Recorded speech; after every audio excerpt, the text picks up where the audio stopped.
नमस्कार, मी सौरभ कोरटकर. TV9 मराठीमध्ये आपल्या सगळ्यांचं स्वागत. आता आपण बघूया 36 जिल्ह्यांमधल्या 50 बातम्या. सिंधुदुर्गात 4 दिवसांच्या विश्रांतीनंतर आज सकाळपासून पावसाची संततधार. माणगाव खोऱ्यातील अनेक गावात मुसळधार पाऊस. 2 दिवस मुसळधार पावसाची शक्यता. वर्धा शहरासह जिल्ह्यात पावसाची हजेरी. पावसामुळे जनजीवन प्रवाहित. सततच्या पावसामुळे शेती कामावर परिणाम. गडचिरोली जिल्ह्यात मुसळधार पाऊस. 4 दिवसाच्या विश्रांतीनंतर पावसाची जोरदार बॅटिंग. शेतकऱ्यांना दिलासा. भंडाऱ्यात पावसाची जोरदार हजेरी. ढगाळ वातावरणामुळे हवेत गारवा. 5 दिवसानंतर मुसळधार पाऊस. सोलापुरातील दहिगाव उपसा सिंचन योजनेच्या खरीप हंगामाचं आवर्तन सुरू. आमदार संजय शिंदेंच्या प्रयत्नांना यश.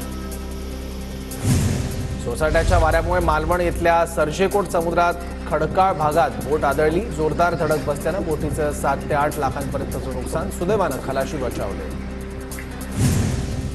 जायकवाडी धरणाची पाणी पातळी 24.35%. नाथसागर जलाशयात 9000 क्युसेक पाण्याची आवक. जळगावच्या गिरणा धरणाचा पाणीसाठा 40%. गिरणा धरणात मोठ्या प्रमाणात पाण्याचा विसर्ग. सोलापूरच्या अक्कलकोट तालुक्यातील हिळी गावातील बंधारा ओव्हरफ्लो. शेतात पाणी शिरल्यानं पिकांचं नुकसान. मालेगावमधील गिरणा धरणाच्या पाणी पातळीत 24% वाढ. धरणाचा पाणीसाठा 39.24%. पाणी टंचाईनं त्रस्त नागरिकांना दिलासा. बुलढाणा जिल्ह्यातील जटाशंकर धबधबा प्रवाहित. धबधबा पाहण्यासाठी पर्यटकांची गर्दी. नांदेडमध्ये अमिताभ चव्हाण आणि श्रीजा चव्हाण यांच्यासमोर मराठा आंदोलकांची घोषणाबाजी. एक मराठा लाख मराठाच्या घोषणाबाजीनंतर अमिताभ चव्हाण, श्रीजा चव्हाण यांच्या गावातून श्रमजीवी संघटनेचा पालघर जिल्हा उपाध्यक्ष तुषार सांबरेवर गुन्हा दाखल. विक्रमगड पोलीस स्टेशनमध्ये सहकारी आदिवासी तरुणीवर अत्याचार केल्याप्रकरणी गुन्हा. तुषार सांबरेला अटक. आमदार बच्चू कडूंच्या दिव्यांग आक्रोश मोर्चाला परवानगी नाकारली. छत्रपती संभाजीनगर पोलिसांनी परवानगी नाकारली. 9 तारखेच्या संभाजीनगर शहरातील मोर्चासाठी बच्चू कडू ठाम. आंदोलनाला परवानगी नाकारली असली तरी आम्ही आंदोलन करणार. कडू यांची भूमिका. अमरावतीत आक्रोश मोर्चाच्या पार्श्वभूमीवर प्रहारची लक्षवेधी बॅनरबाजी. शहरातील मुख्य चौकात प्रहारकडून सरकारच्या कामगिरीवर ताशेरे ओढणारे बॅनर.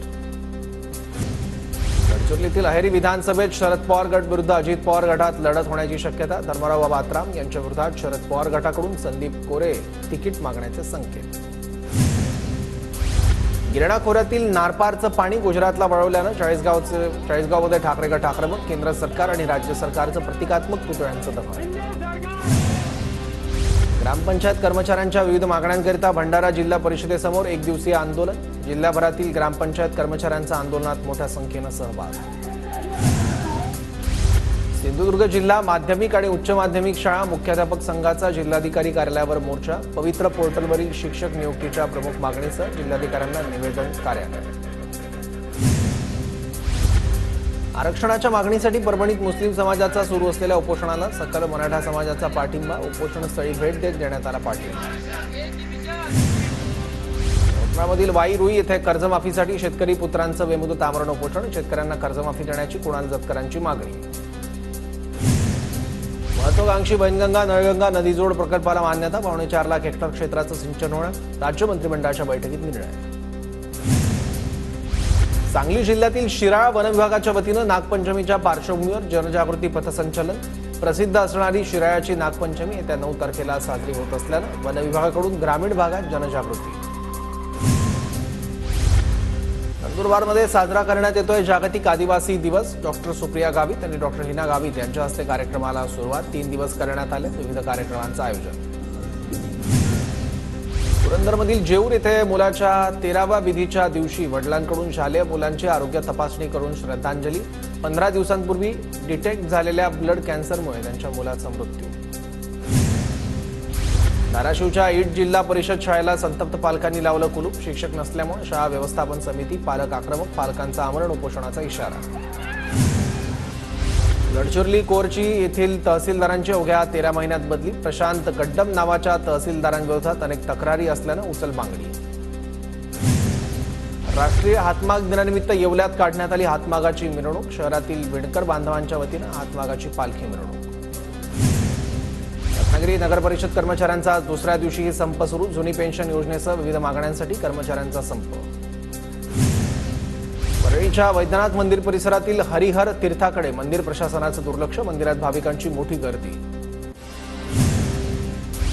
हिंगोली तालुक्यातील घोटा देवी ते शेगाव पायी दिंडी यात्रा. यात्रेचा पहिला मुक्काम बाभुळगावात. जगदंबेच्या पालखीला बाभुळगाव शिवारात मेंढ्यांचं पहिलं रिंगण.